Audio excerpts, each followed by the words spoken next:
Hello दोस्तों, आपका हमारे यूट्यूब चैनल पर स्वागत है। आज हम क्लास 11th ग्रामर का एक नया टॉपिक वन वर्ड सब्स्टिट्यूशन का अध्ययन करेंगे। इसमें क्या होता है, किसी वाक्य के भावार्थ को समझकर हम उसका उत्तर एक शब्द में देते हैं। आपने छोटी कक्षाओं में पढ़ा भी होगा। चलिए हम उदाहरण के माध्यम से आपको बताते हैं। इसमें हम आपको वही क्वेश्चन कराएंगे जो कि इम्पोर्टेंट। तो हम देखते हैं, person who does not believe in the expanse of God, यानी ऐसा व्यक्ति जो भगवान की आस्था में विश्वास ना रखता हो या भगवान में विश्वास ना रखता हो, तो उसे हम कहेंगे नास्तिक यानी एथीस्ट। आपसे क्वेश्चन इंग्लिश के सेंटेंस पूछेगा, आपको उत्तर भी इंग्लिश के वर्ड में देना होगा। दूसरा हमारा क्वेश्चन है, a person who is versed in astronomy, यानी एक ऐसा व्यक्ति जो खगोल में विश्वास रखता हो, एस्ट्रोनॉमी विश्वास रखता है, उसे हम कहेंगे खगोल का ज्ञानी हो। यानी a person who is versed in astronomy यानी जो खगोल का जानकार, उसे हम कहेंगे खगोलज्ञ यानी एस्ट्रोनॉमर। दूसरा हमारा क्वेश्चन है, a place for keeping birds, यानी कि एक ऐसा स्थान जहाँ पक्षियों को रखा जाए, उसे हम कहेंगे अवियरी मतलब पक्षीशाला। ठीक। एक दूसरा क्वेश्चन है, अ ट्रैवलर इन स्पेस, यानी कि जो अंतरिक्ष में यात्रा करता हो, तो उसे हम कहेंगे अंतरिक्ष यात्री यानी कि एस्ट्रोनॉट मतलब अंतरिक्ष यात्री। ठीक। दूसरा हमारा क्वेश्चन है, a life history of a man written by himself, यानी किसी व्यक्ति के जो जीवन की कथा है अगर वो खुद लिखे तो उसे हम कहेंगे एटोबायोग्राफी यानी आत्मकथा।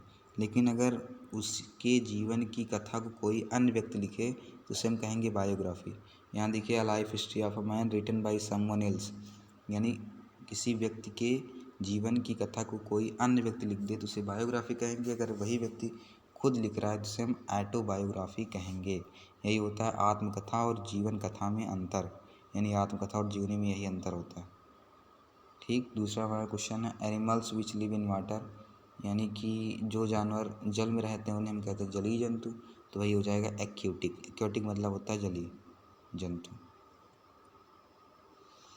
दूसरा क्वेश्चन है, a sound which can be heard, ऐसी आवाज़ जिसे सुनी जा सके तो होगा आयोडिबल, या जो सुनने योग्य हो तो आयोडिबल। ठीक। क्वेश्चन और हमारा, government by one person only, यानी एक ऐसी सरकार जो केवल एक व्यक्ति के हाथों में चलती हो या एक व्यक्ति के द्वारा चलती हो, तो होगा एटोक्रेसी यानी कि निरंकुश शासन। वहाँ निरंकुश शासन, वहाँ जनता का शासन नहीं है, क्योंकि वहाँ केवल एक व्यक्ति ही सरकार को चला रहा है, वो किसी पर डिपेंडेंट नहीं है। ठीक। दूसरा हमारा जो इम्पोर्टेंट क्वेश्चन है वो है, a place for keeping water plants animals fish etc, एक ऐसा स्थान जहाँ मछली जानवरों या पौधों को रखा जाए, इसे हम कहेंगे एक्वेरियम। एक्वेरियम क्या होता है, जिसमें देखिए आप देखे होंगे इसे कांच के टाइप होता है, उसमें मछली या छोटे छोटे पौधे लगा दिए जाते हैं, मछलियों को उसमें छोड़ दिया जाता है, उसे हम कहते हैं एक्वेरियम। ठीक। दूसरा हमारा क्वेश्चन इंपॉर्टेंट है, a person who is lover and collector of book, एक ऐसा व्यक्ति जो किताबों को संग्रह करता हो, रखता हो और उससे प्रेम करता हो, जिसे हम कहेंगे पुस्तक प्रेमी या बिब्लियोफाइल। बिब्लियोफाइल, अगर ये सेंटेंस पूछा जाएगा तो आप बिब्लियोफाइल लिख देंगे तो आपको नंबर मिल जाएगा, यानी मार्क्स आपको मिल जाएंगे।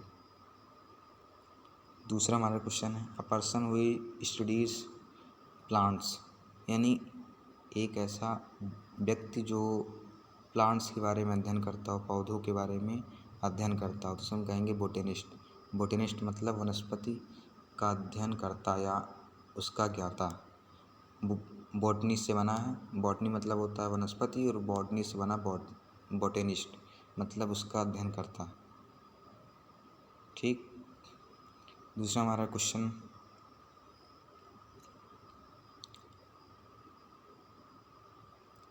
अ पीरियड ऑफ 100 ईयर्स, यानी कि 100 साल का समय, उसे हम कहेंगे शताब्दी, तो इंग्लिश में कहेंगे सेंचुरी। सेंचुरी मतलब होता है 100 साल का समय यानी कि शताब्दी।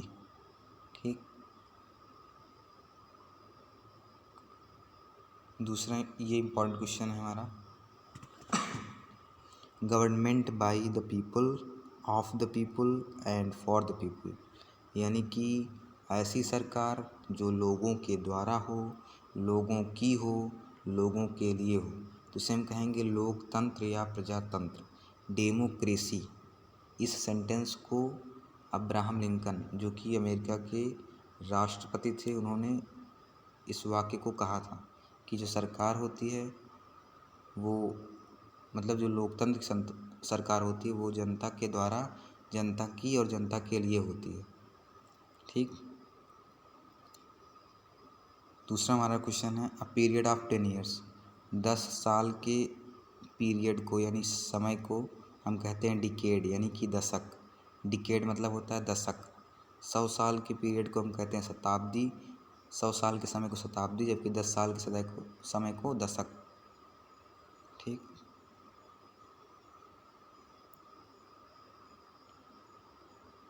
दूसरा हमारा क्वेश्चन है a disease which spreads over a huge area, यानी कि एक ऐसी बीमारी जो बड़े क्षेत्र में फैली हो, जिसे हम कहेंगे महामारी या व्यापक रोग। जैसा कि कोरोना वायरस पूरे क्षेत्र में फैला हुआ था हमारे देश में, तो वह भी एक महामारी थी, तो उसे हम कहेंगे इपीडेमिक। इपीडेमिक यानी महामारी, जो एक ह्यूज एरिया मतलब एक विशाल क्षेत्र में फैला हो, स्प्रेड मतलब फैला हो, डिजीज मतलब बीमारी, तो उसे हम कहेंगे महामारी यानी कि इपीडेमिक।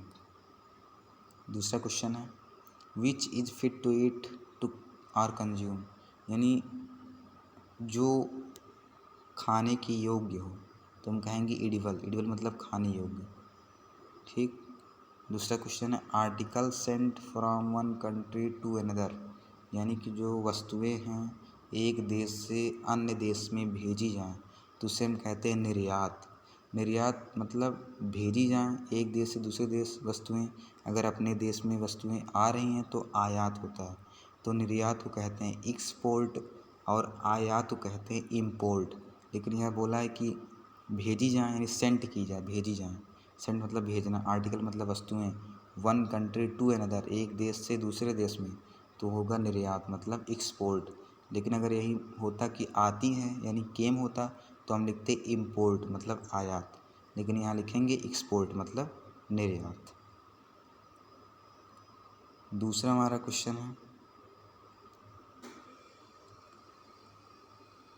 विच कैजेज डेथ, यानी कि जिससे मृत्यु हो सकती है, तो उसे हम कहेंगे घातक यानी कि फैटल। घातक यानी कि fatal. Which is easily broken into pieces, जो छोटे छोटे टुकड़ों में टूट जाए, उसे कहेंगे कोमल या नाजुक यानी कि फ्रैगिल। फ्रैगिल।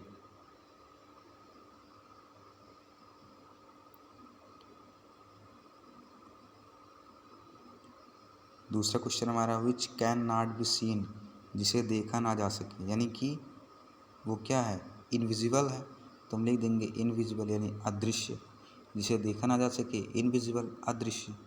ठीक। दूसरा क्वेश्चन हमारा animals which live on herbs, यानी कि ऐसे जीव या ऐसे जानवर जो केवल हर्ब्स मतलब जो वनस्पति होती उस पर निर्भर हों, पेड़ पौधों पर निर्भर हों, तो उसे हम कहेंगे हर्बीवोरस यानी शाकाहारी, जो साग सब्जियों को खाते हों। ठीक। दूसरा हमारा क्वेश्चन है, ये इम्पोर्टेंट हमारा क्वेश्चन है कि which can not be red. Which can not be red, जिसे पढ़ा नहीं जा सकता, इलिजिबल।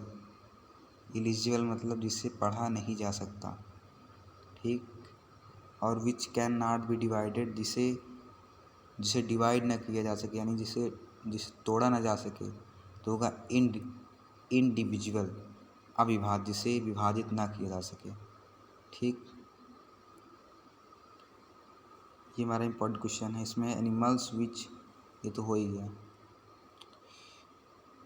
दूसरा हमारा क्वेश्चन है, ये भी इम्पोर्टेंट क्वेश्चन है, a person who can not read and right, यानी एक ऐसा व्यक्ति जो लिखना पढ़ना नहीं जानता, उसे हम कहेंगे अनपढ़। अनपढ़ की इंग्लिश होती है इलिटरेट। इलिटरेट मतलब होता है अनपढ़, ILLITERATE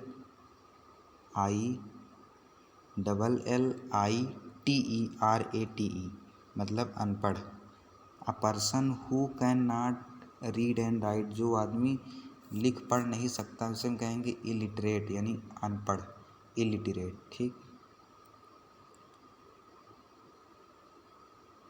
दूसरा हमारा क्वेश्चन है which is contrary to law, यानी कि जो लॉ के निपक्ष में हो, यानी कि उसके पक्ष में ना हो। लॉ मतलब कानून, जो कानून के पक्ष में ना उसे हम कहेंगे अवैधानिक यानी कि इलीगल। इलीगल वर्क आपने सुना भी होगा। ठीक, देखिए ये क्वेश्चन आ गया, articles received by one country from the other, यानी जो वस्तुएं हैं वो रिसीव हों यानी आएँ किसी अन्य देश से, जिसे हम कहेंगे इम्पोर्ट मतलब आयात। ठीक, ये भी इम्पोर्टेंट हमारा क्वेश्चन है। A disease which spreads by contact, यानी एक ऐसी बीमारी जो छूने से, यानी जो छूत रोग यानी कि छूने से फैले, तो इसे हम कहेंगे संक्रामक रोग यानी कि इन्फेक्शियस होगा इसका प्रोनाउंसिएशन।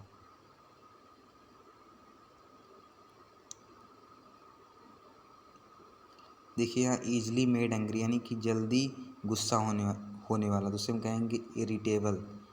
ठीक, ईजली मेड एंग्री जो जल्दी गुस्सा हो जाए उसे हम कहेंगे इरिटेबल।